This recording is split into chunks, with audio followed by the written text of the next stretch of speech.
Yeah, the green lights, eh? Safe and Taking a picture of it. no, I mean I'm taking a picture, a video of it. Yeah, we just took our gear exam. Yep. Not so much of a drastic change. How about you? It's pretty normal. Normal. I mean, that's what he said. Yeah, it's normal for a guy like you, eh? Yan, tapos na ang aming ear session. Hello guys, ayan, kakatapos na namin maghapunan. Dessert, pakwan. Sarap eh. Ang init. Sulit yung sulit yung $8. At saka wala siyang mga buto. Last time kasi puro buto ang hirap kainin. Ilang lalagyan yan, dalawang ganyan. Tapos meron pa na isang bowl yung nakain na ni Jermaine. Ayan. Nagawa niya maghapon, nagpipintura. Ayan. May diorama na yung niya, may tungtungan.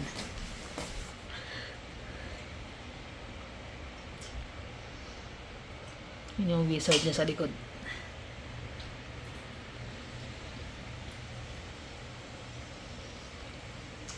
May mga nagsabi nga magano daw siya eh. Vlog tungkol sa mga laruan. Yung mga kino-customize niya. From start daw hanggang matapos. Kahit daw nasa video lang yung habang ginagawa niya, naka-video lang. Mahirap naman kasi hindi naman lagi akong may ginagawa eh. Hindi mo naman kailangan upload ng yung gaya ng netong regular. Parang once lang. Kahit sa IG. Marami kasi mga collector din talaga na nanonood eh. Ito. Pagkatapos ko lang ngayon. 3D printed to eh. Yan ba yung ginawa ni Jermaine na pinulit na matagal? Dahil malaki, nahati lang. Ano yan, naka-split. Parang ilang days niya ata, ilang days print. Tsatsagain lang talaga. Tsaka pipinturahan para maging realistic. Ayan, kasi yan plastic na plastic. Yung lang niya, puti. Plain na puting plastic lang. Ayun, yung likod. Ayan, yung likod. Yan yung after niya, pag May napin. pintuan pa to eh. Pati yung pintuan niyan, separate din yan, separate na print. May magnet para lock. Para kakapit. Ganda rin yung printer na yan, kahit ganyan yan. Kaya lang mamasilyahan mo para makinis na konti. Masili. Tsaka yun. Talagang oras pagka halos buong araw yun nakaando sa printer na yan. Yun. 24 hours siya, mahigit sa 2 araw. Ilangan yan ilang split yan yung sa bubong, ato yan.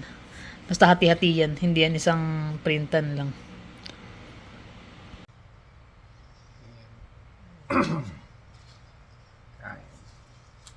Yun, yung nakaraan nga pala namin yung nakaraan namin binlog, hindi naman para i-mock or ibaba yung yung napanood namin na vlog na yan. Kumbaga parang lang, hindi lang naman sila yung nagkakaroon ng sitwasyon na ganun, marami. Maraming hindi lang dito sa Canada yun, nangyayari dito sa mga ibang bansa na minsan napapauwi na lang or umuwi na lang dahil nag-decide na lang sila sa Pilipinas na lang igugol yung oras nila, di ba? Kasi lahat naman tayo may mga kanya-kanyang mga kanya-kanyang decision sa buhay. Napag-usapan lang din naman natin yung nakaraan yun kasi nga napapansin lang din namin yung mga iba na gano'n na lang yung ginagawa. At saka hindi lang naman Pilipino ang nagkakaganon, marami rin. Kagaya nung may sunog dito sa may Alberta, yung meat processing plant. Lagpas ng High level? Hindi dito sa may lagpas yata ng Red Deer. Lagpas na, malapit na yata sa Edmonton yung sunog na yan. Maraming Pilipino. Napanood ko na sa Omni News, maraming Pilipino yung nando doon na nagtatrabaho, na nakalak yung nila, yung kontrata nila na doon na sila nagtatrabaho. Ang mga temporary worker. Oo, kaso nasunog nga. Walang maibigay na trabaho dahil nga sunod na sunog. Yun, wala silang trabaho, wala silang ano. Kumbaga, naghihintay na lang sila kung ano mangyayari sa kanila. Ang dami. Tsaka discuss lang naman namin yung parang ano lang, papyaw. Kasi nga, sa nangyayari nga na hirap ng buhay dito. Wala na kami sinabing ano, mali yung ginawa nilang desisyon. Hindi naman namin sinabi na tama yun o mali yun. Basta na-share lang din naman namin kasi yung yung pangyayari na ganun, di ba? Hindi naman namin sinabi na, dapat di na kayo umuwi. Sayang naman. Kasi desisyon nila yung sabi nga Desisyon ano, nila yun. namin sa vlog eh. Nasa sa tao yun kung sila mas magiging ano, mas magiging maluwag ang pamumuhay. Yung iba kasi na may misinterpret. Bakit pinag-uusapan nyo pa yung mga ganun? May nag-comment pa, may content lang may daw. content lang. Hindi naman kasi sila lang yung nakakaranas nun. Marami. Kasi marami talaga. Maraming umuwi, hindi lang Baka sila. may mga mas nauna pa sa kanila. Nataon lang na nagbablog sila pero doesn't mean na sila lang yun. Maraming nangyayaring ganun. Na-share lang din namin dahil nga sa mga ganap, marami nagtatanong din. Yung iba naman, panood daw nila, ganun, ganyan. Tapos, medyo off din yung sinabi nila. Pero, decision nila yun. Tsaka, ano nila yun, yung, ano pangalan nila yun? Yung pananaw nila. Kasi yun ang napapanood nila eh. Siyempre, kapag nagbablog ka, open ka eh. Kung ano yung ganito, ganyan. May mga nagbablog kasi na, ito, bago to, ganyan, ganito presyo nito. Okay? Pero, syempre, kanya-kanya tayong pagbablog eh. O kaya, pagbibigay ng impormasyon sa mga tao. Sa amin, pag-share lang. Kasi kami, as ano talaga. Kasi iba nga daw, kailangan pa mag-doble-doble trabaho kami. To be honest, tag-isang trabaho lang kami. Pero, nakakabayad ng bills, nakakatulong sa pamilya, nakakaipon at the same time. So, siguro nasa pagbabudget lang din talaga eh. Nasa paghawak ng pera. Tsaka yung tiyaga lang, tsaka yung kahit na medyo mahirap yung trabaho. Kita nyo naman yung na-share ko kanina. Malaki pa dito sa bahay namin yung kine-crane ko. Delikado yun. Kung mapigtas yung yung strap nun, di ba? Or biglang maputol yung kadena, bumagsak sa akin. Tapos na ang kwento. Pero, syempre, gagawin mo pa rin para lang meron kang i-provide sa pamilya mo, di ba? Tsaka iba-iba tayo ng sitwasyon at saka katayuan sa buhay. Ayun. Tapos sana raw mapansin namin siya. Nag-comment. Si Super Mamon. Hindi ko alam yung real name niya eh. Super Mamon lang yung pangalan niya ron sa Nasa Middle East yata sila, ng family niya. UAE. Na sa oil and gas industry sila. Yung babae, oil and gas pipe designer. Pipe designer. Tapos siya liner, web designer. So nagtatanong sila kung may raw ang mga IT rito or kung okay yan, kung madaling makahanap ng trabaho dito, IT engineer, kung saan province. May depende kasi yun eh. Depende sa sa inyo kung syempre tiyagaan din yan paghahanap. Alam niyo naman, kaya kagaya nga nung kinuwento namin, ang daming competition ngayon dito. Ngayon, kung sa tingin nyo stable na kayo, maganda na yung trabaho niyo diyan, malaki na yung sinesweldo nyo, yun nyo? Kumbaga, tansyahin nyo. I-balance nyo kung ano ba talaga pag-move ba tayo. Kaya lang, alam ko sa UAE, hindi ka nabibigyan ng Hindi ka magiging residente. Residente ron or Yun nga ang concern niya eh. Sabi niya, okay yung trabaho nila, 9 years na sila ron, may anak silang maliit. So, pag dumating sila rito, meron daw silang enough money para... Ang haba ng comment niya, mga ganyan. para daw sa... Pag nag-school sila, enough yung budget nila for a year sa childcare. Kumbaga lahat, set. Nakaset na yung nila. So, yun pa rin ang tanong nila. Kung gusto nila kasi mag-research daw eh. Kung mas okay ba rito doon. Kung sa amin, kasi okay kami dito. Ngayon, kung kayo set na, at gusto nyo mag-student dito, ngayon student kasi rito, patoy, medyo ganon-ganon. Paiba-iba kasi sila ng rules ngayon. Tapos kagaya nga nung may mga issue tayo ngayon dito sa Canada na ang daming lalo na sa Ontario tsaka dito sa BC, maraming yung diploma mills ba yun? O mga parang tawag na parang certificate mills lang eh. Kumbaga, mga school na meron silang provide sila ng mo, basta mabayaran mo sila na maayos. Parang ganun. Bibigyan ka ng papel. Papelo, parang nandadaya na rin. Kaya nga, iniimbestigahan sabi, nila eh. iniiwasan daw lamas kami. Mm. Ngayon, kung talaga namang, try nyo mag-apply din sa express entry. Immigrant, mag-apply kayo ng ibang pathway. Aralin Pwede nyo ba mabuti. sabay-sabay yun? Yung Pag student? immigrant. Hindi, student, pwede sasabay-sabay. Student. Diba, mamimili Hindi, ibig sila? sabihin, student, di ba dapat Mamimili sila student both. lang? Oo, pag student lang. Pero which is kung ang plano nila, gusto raw niya mag-master, yun, okay yun. Kasi Oo, kasi... maganda yung ibibigay na work permit after. Oo. Pero kung kaya nyo mag-apply at maganda ang points nyo, kasi by point system dito pag nag-apply ka sa immigrant yung age, yung experience, yung pinag-aralan, lahat yun may puntos Ano yun panoorin nyo yung Rebel News tsaka yung True North na mga bali-balita sa Mga vlog din yun, mga pero parang vlog sa news. YouTube pero news sila tungkol yun sa mga immigrants dito na malapit na mapauwi at saka pinapauwi na pero nag-i-strike sila pero hindi namin kayo dinidiscourage kung ano yung makikita nyo talaga na buhay dito. Sundin nyo lang din yung puso nyo kung ano talaga yung kaya nyo. Pero pag Pilipino naman tapos galing ka sa Abroad na rin sila. galing ka sa pag-abroad. Alam niyo na rin yung mga kalakaran, hindi naman kayo first timer na na OFW.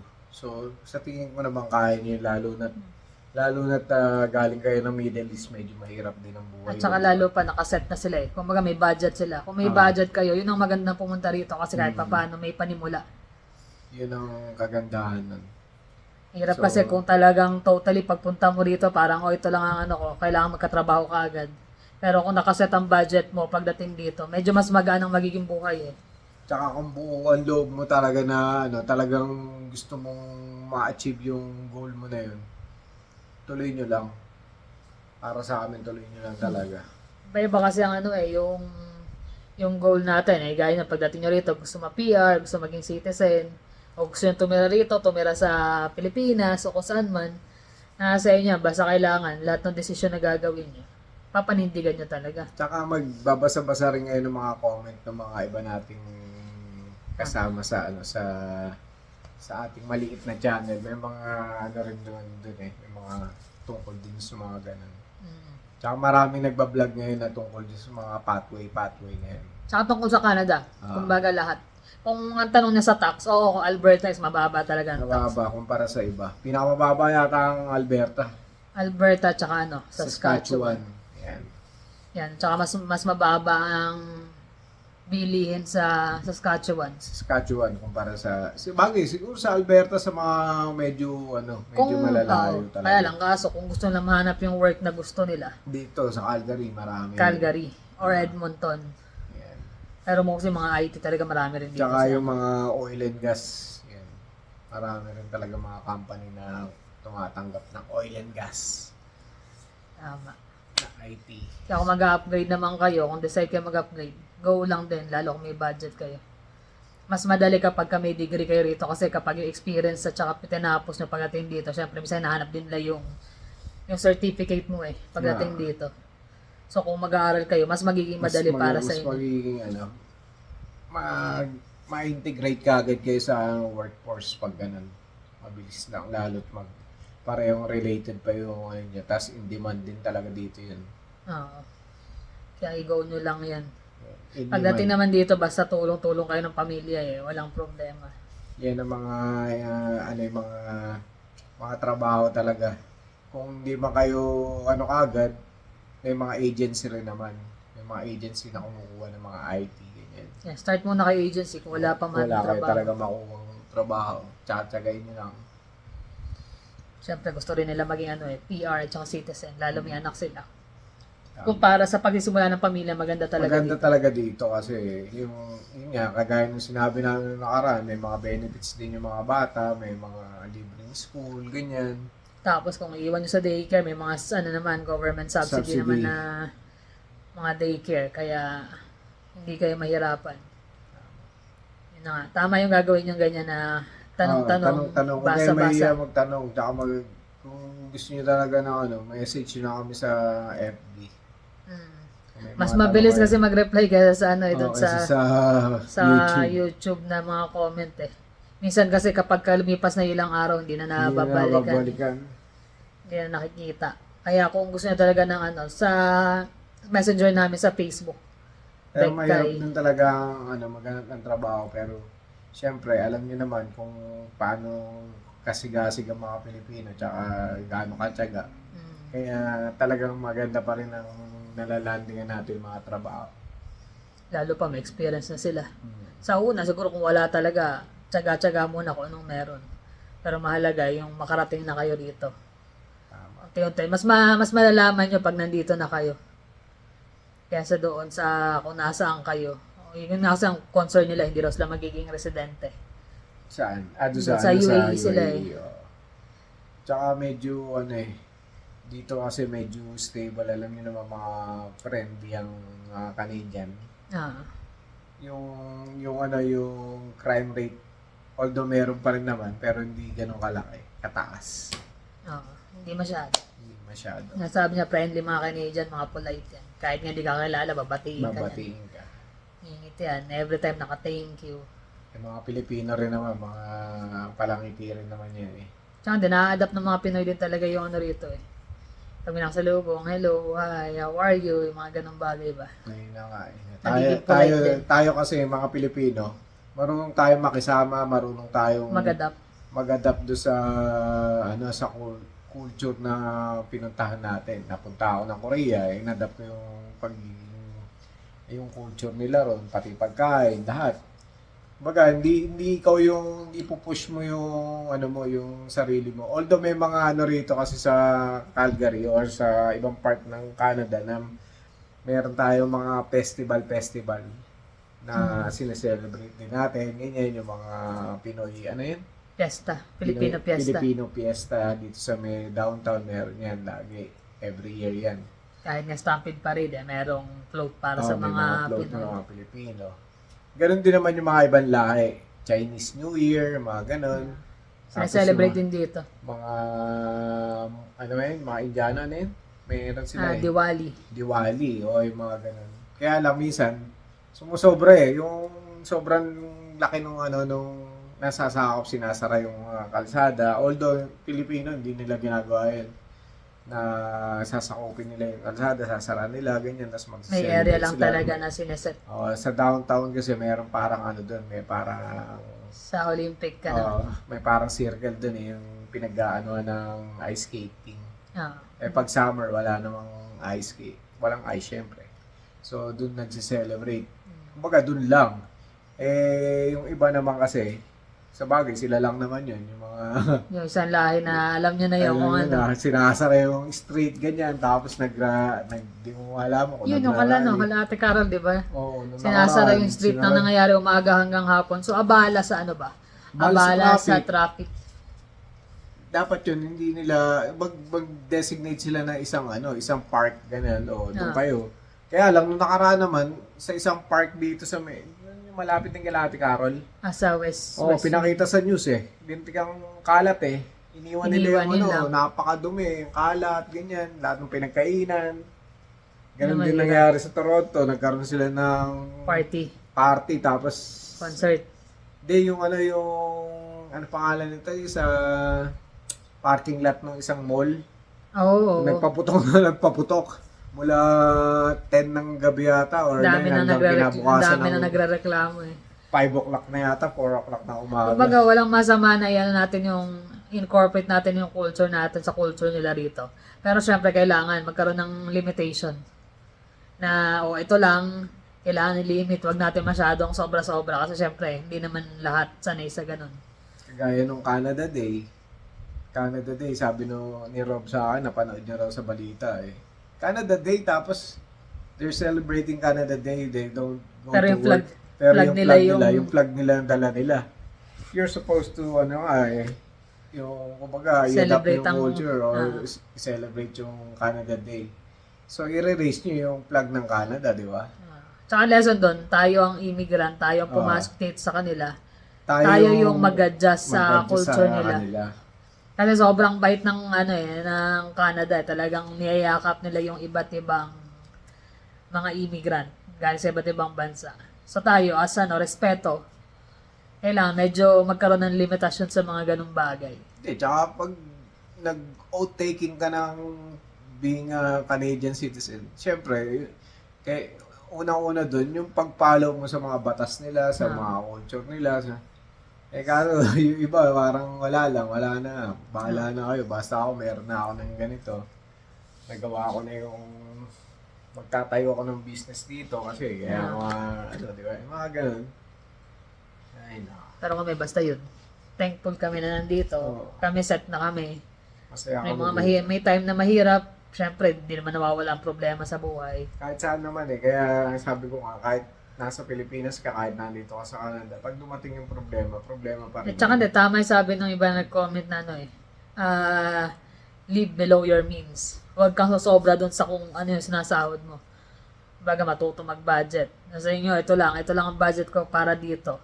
Kailangan, mas may budget ka para sa future, para makaipon. Tsaka marami rin tayong mga subscriber na may mga matatagal na talaga rito sa Canada. Mga set na talaga. Karamihan ng mga nanonood din sa mga nagko-comment. Kaya minsan nakaka-inspired talaga eh. Kahit yung mga, hindi lang Canada, yung mga nasa US na sa US. subscriber din namin, ng mga nagko-comment na ang bata pa nila nakapag-retire ng maaga. Kumbaga lahat sila mga set na. Nakaka-inspire dun kapag nakakarinig kami ng mga ganong story. Kahit mga comment lang nila yun. Yung mga kino-comment nila, tama yan, ganyan. Ganito yung ano nyo. Matuto tayo dun sa mga comment nila kasi yung mga comment nila malaking bagay yan. Napakalaking bagay. Karamihan sa kanila mga nasa 50s, 60s na. So parang ano na yun na aral galing sa kanila kasi sila na nakasurvive. Naging settle, kumbaga maayos na ang mga buhay. Sabi nga ng mga matatanda sa atin sa Pilipinas, papunta ka pa lang, pabalik na ako. Sila pa ganun na. Nakaupo na lang, nanonood na lang ng mga vlog-vlog TV. Ine-enjoy na lang nila yung yung retirement nila kasi naghanda sila. Kumbaga, since nag-invest sila, nag-ipon. Yun yung goal namin ngayon. Na which is nung una naman talaga, nagtatabi kami para savings. May mga pagkakataon lang talaga na may extra kailangan pagkakagastos. Pero dapat, naka-ready ka. Para kahit anong inflation pa yan, malampasan. At pasalamat din kami at pareho kaming may maayos na trabaho. Yun nga. Kaya nga sabi ko sa inyo, pag meron kayong trabaho na maganda, ano nyo talaga. Mahalin nyo at ingatan nyo. Kagaya nung kasama kong bata. So, lagi ko sinasabihin yun yung bata na. Para daw kasi si Jermaine yun yung katrabaho niya na yun. Bata pa kasi pagkasama yung isa kong kasama si Bo. Ang bagal. Pag ako kasama niya gawin mo to, gawin natin to, ganyan. Nararatrat siya, kumbaga, nahahasa siya. Sinasabi ko sa kanya na kami, baka dumating yung araw, aalis na kami rito, mag-retire na kami. Ikaw yung papalit, sigurado. Sabi ko gano'n. Kaya nga ako, yung mata mo, hindi lang basta ginagawa mo yun, dapat pinag-aaralan mo mabuti. Kasi parang ayaw niya na mag-aaral ng college eh. Hindi pa ba siya nag-college? Nasa 20s lang di ba? 20s lang, nakabukod 22? na siya. Nakabukod na siya, tapos may binabayaran na siya kotse. Ganon din yung girlfriend niya. Pagka may mga magkasama sila, responsibilidad. magkasama sila. Nag-living na sila. Kaya ingatan, natuwa nga yun kasi di ba magkano kagad na increase niya sa After 3 months, agad? Plus $3 kagad. $3 kagad. Laking bagay yun. Sobrang Kaya pag may laki. mga trabaho tayo, pakaingatan. Lalo kung talagang magandang trabaho mo. Huwag basta-bastahin. Yun lang yung advice namin ngayong araw na to. Tsaka, ayun nga, medyo napakita ko lang din yung trabaho. Saglit na saglit na Glimpse. Malaki pa kasi sa bahay namin yung mahaba pa sa bahay. Yung tubo. malalaki yung tubo eh. Nanlit nga, nakita sa vlog, di ba? Nanlit nung ni Charles makita sa mga tubo na inaano niya. So, yun lang naman. Na-share lang naman namin. Tsaka reply din doon sa mga yung nagtatanong. Kasi ang hirap replyan pag sa comment eh. So, at least dito na lang. Tapos ano pala, baka makalimutan ko, advance happy birthday pala sa aking ate Annie. Happy Nasa birthday. UAE siya. Actually, 24 pa naman ang birthday niya. Kaya lang minsan kasi nakakaligtaan yung araw eh.